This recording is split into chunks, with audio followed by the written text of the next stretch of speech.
আমরা যখন তোমাদের মতো ছাত্র ছিলাম তখন কিন্তু বিনোদনের কোনো সুযোগ সুবিধা ছিল না, টিভিও ছিল না।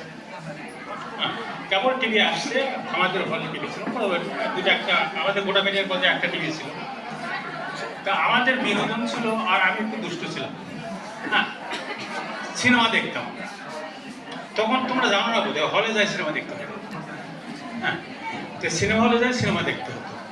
তো মাঝে মাঝে সিনেমা হলে সিনেমা দেখতাম।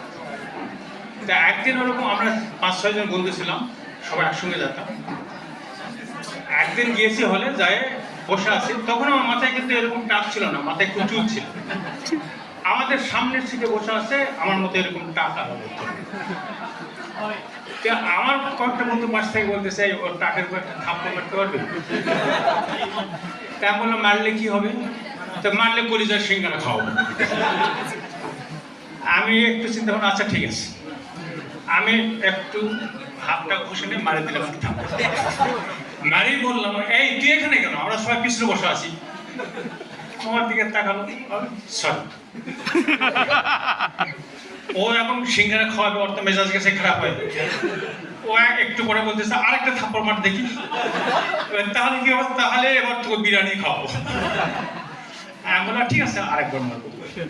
তো এখনই না, একটু দেরি কর।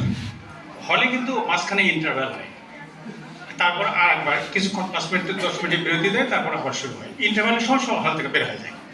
তো ইন্টারভ্যাল হয়েছে, ইন্টারভ্যালের সময় সব বের হয়ে যাচ্ছে। বের হয়ে যেতে যেতে আমি ওর কাছে গেলাম, কাছে যাই দিলাম আর এক থাপ্পড়। এই তুই হলে কোথায় বসছিস? আমরা তোকে খুঁজেই পাচ্ছি না, আমরা সবাই একসঙ্গে আছি। অথবা আবার, সরি ভাই, আবার আপনি। এখন ওর কাছে মাথা খারাপ হয় আরো, আমার বন্ধুটা। তা এখন বিরিয়ানি খাওয়াতে হবে।